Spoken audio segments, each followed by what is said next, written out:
Welcome to this presentation titled An Identification of Policy Implications of Hosting a Sporting Mega Event and a Critical Examination into Human Rights. So firstly, I'm just going to give a brief introduction of what this presentation will do.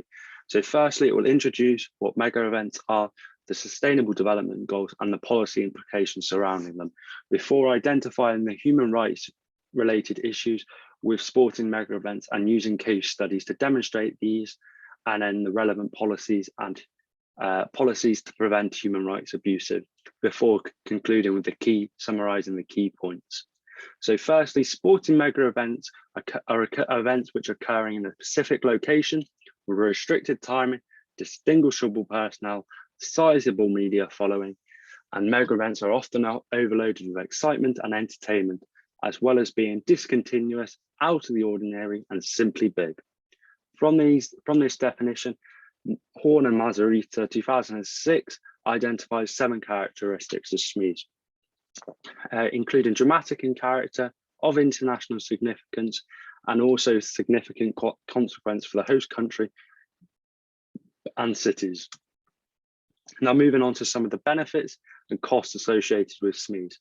So one of the benefits includes economic benefits, an example being $3 million was generated from broadcasting rights, and a further 1.6 billion was generated from corporate sponsorship at the 2018 World Cup, as well as other benefits which aren't listed here, including city and nation branding, increased social cohesion, a home advantage, and stimulating sports participation. On the other hand, though, there are some negatives associated with hosting SMEs. One of these includes the diversion of spending. An example of this is in Rio 2016, 13 billion was spent on buildings and infrastructure, yet more than 50 million Brazilians live in inadequate conditions. Other negatives include the cost of bidding, sports participation legacies are never fulfilled, and environmental issues and disruptions to civic life. So these are the 17 Sustainable Development Goals, which aim to meet the needs of the present without compromising the ability of future generations to meet their own needs. They are essentially a blueprint to achieve a better and more sustainable future for all by wiping out poverty, inequality, and change. The UN has recognized sports ability and sport as a tool to develop societies and countries. This also translates across to mega events. So mega events can also positively have an impact on these goals. For example, a mega event could promote gender equality, but also it can move these goals backwards. An example being South Africa 2010, sustainable cities and communities weren't developed through hosting the 2010 World Cup. Also, the final introductory slide is the policy implications associated with hosting a sporting mega event. So these are listed here. I'll just pick a few out. So the increased physical activity agenda. So the London legacy to inspire long-term mass participation, as well as safety and security, representation, and minority group policies, as well as the human rights policies, which this presentation will be focusing on now. So Warden 2015 identified the 5 most common human rights abuses associated with sporting mega events. So these are the 5 most common. Even though these are the 5 most common, each individual mega event may have human rights issues may vary. So firstly, the 5 identified were the forced eviction of residents without due process or compensation. Secondly, the arrest, intimidation of journalists and also threats. The discrimination within nations competing to host or competing at SMEs, and also the silencing of civil society and rights activists, as well as the abuse and exploitation of migrant workers, which this presentation will be focusing on. Now I will look at 2 case studies exploring the exploitation and abuse of migrant workers. So firstly, Sochi 2014. So Sochi's human rights issues are listed on the left-hand side. So just to give a bit of context into Sochi 2014. So this was the most expensive games in history, with 50 billion being spent on the games, with the aim of developing Sochi into a first-class ski resorts. There were 16,000 migrants involved in the building of Sochi 2014, with mainly migrant workers coming from Armenia, Kazakhstan, Serbia, Tajikistan, Uzbekistan, and Ukraine. And they would often do odd jobs and low wage jobs and low skilled jobs. So considering what I've just said about the wage abuses, the amount of money, which was spent on the games, there was $8 million owed in unpaid wages. And when you consider the hourly rate of migrant workers with what they were being paid, which is fluctuating around the $2 mark, that is a lot of hours, as well as the illegal deduction from wages and the withholding of first month's wages. Also, the working conditions broke Russian law, which states the working week must only be 40 hours long, plus any overtime, any additional overtime, as well as a 24-hour period off during the week. So they broke these laws as migrant workers were forced to work 12-hour shifts with only 1 day off every 2 weeks, as well as health and safety being non-existent, which was described by one migrant worker. Moving on to Qatar. So this is one of the most controversial games in history, with the human rights abuses listed on the left-hand side again. And all these abuses pretty much come under something called the kafala system. And kafala in Arabic means sponsorship. And this is what the system is. It's a state-sponsored employment which legally binds foreign workers to their employees, where the employer has full control over wages, food, accommodation, legal status, as well as workers having permission to leave their job, having to ask for permission to leave their job, and even the country, as well as workers being criminally punished for trying to escape. Also, something that's been highlighted due to Qatar is sadly the death of migrant workers. So here there are conflicting numbers about the number of deaths which have been reported in the media of migrant workers. But Qatar strictly denies these claims, stating only 37 migrant workers have died, when in fact, and only 34 of these were non-working related. So here is a comparison between the rights at London 2012, which was one of the most safest games in the history of the Olympics, where workers' rights, trade unions, wages, and legal status were all considered at every point. Comparing that to Sochi 2014, where there were no trade unions, safety was hardly a consideration, and wages were unpaid. And as you can see, the stark difference. Now looking at globalization. So since the turn of the century, a lot of mega events have become and are being hosted more in the global south. This causes some problems as global south human rights policies are generally not as up to date as the global north. And here, the stat below is quite a good representation showing how 80% of World Cups are taking place in the global south post 2004. So the first bubble on the left-hand side shows what is needed to host, the implications of hosting a sporting mega event in the global south. So the need for money, the soft power, but also the policy and political implications for hosting in the south. The second bubble shows why.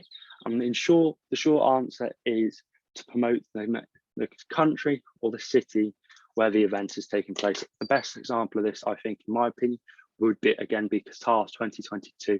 They're trying to show their nation to be open to tourism and vibrant. But in fact, it's actually just highlighted what is on the previous slide. And then the bubble three, this bubble three on the right-hand side shows how sport and politics are actually now combined. And when hosting sporting mega events, sport and politics can't be separated as it's unrealistic and self-serving. So the sport and politics are now actually intertwined, and policies need to be and have been created regarding sport and policy.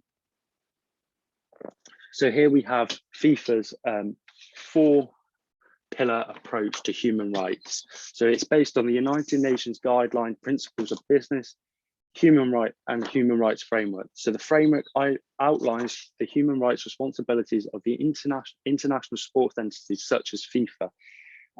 This approach differs from previous approaches FIFA have taken, as it engages closely with external stakeholders to provide freedoms of human rights defenders and media representatives covering FIFA events and activities, as well as migrant workers.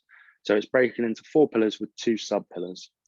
The first pillar is commit and embed. So this is FIFA's promise to commit and uphold human rights at all stages of the events, as well as embedding human rights across the whole organisation. The second pillar, identify and address. So this is regularly updating organisation-wide analysis to identify the most salient human rights risks for FIFA, and a detailing an assessment and then addressing these by developing and implementing an appropriate measure to prevent and mitigate these situations. Thirdly, protect and remedy. So this relates to one of Warden's 5 human rights abuses that we mentioned earlier, and this is to protect the freedom of defenders and media representatives in their work related to FIFA events, as well as providing or cooperating where FIFA have caused adverse human rights, such as Brazil 2014. Before the final pillar, which is engage and communicate. This is all about engaging with external stakeholders and put in place in regular structures and exchanges on its human rights related work, as well as communicating these findings and works internally and externally. Also, in 2017, this is a new policy which has been introduced specifically for the World Cup. So in 2017, FIFA established a human rights advisory body which would assess the bidding process of the World Cup, and they decided that human rights needed to be implemented into the human rights. And here on the left-hand side, the policy will now, the policy and the bidding process for a FIFA World Cup has now been changed to incorporate human rights. So any country wanting to host a FIFA event will now have to conduct human rights assessment and outline the human rights risks, and how they will mitigate against each risk identified. And then only countries who have passed will be able to host, which raises questions of whether actually Qatar or even Russia would have been able to host, as well as having to report their due diligence. So every host city now for the United 2016 is having to do this report. So here, Kansas City, this is Kansas City's one of the host cities applying to be a host city for the 26th World Cup, has identified the human rights risks and how they're going to mitigate against them. So these include minimum wage for workers' rights, for trade unions, no discrimination, as well as having a weekly rest of 24 hours. So even though this presentation has mainly looked at the Olympic Committee and the IOC's human strategy, it's also important to touch on what the IOC are doing. So the IOC are taking action in 3 main levels to improve human rights, deliver its human rights responsibilities. So these objectives ensure that people's rights are put at the center of the Olympics operation and respected within the United Nations guiding principles on business and human rights standards. This is particularly important for the Olympics, as one of the Olympics Charter's core principles is human dignity. They've done this through 3 spheres with sub-sections. So it is strengthen our human rights approach across the organisation, upholding across the life cycle of the Olympic Games, and promoting respect for human rights principles throughout the movement. And finally, we're just on to the conclusion. So this is what I've talked through this presentation. So I've introduced what mega events are, the human rights issues related to them, case studies highlighting these abuses, and then the policies regarding them. The key points included that mega events are global events with international significance, highlighted some examples of mega events with major human rights issues, as well as FIFO's and the IOC are incorporating human rights into the bidding process, which is a step in the right direction. As well as we've also talked about how the increased use of the Global South for SMEs is affecting policy change. And as well, the final question I would like to ask is, do the benefits of SMEs outweigh the human rights abuses of workers? And my answer is no, and much more work is needed. Thank you for listening to my presentation.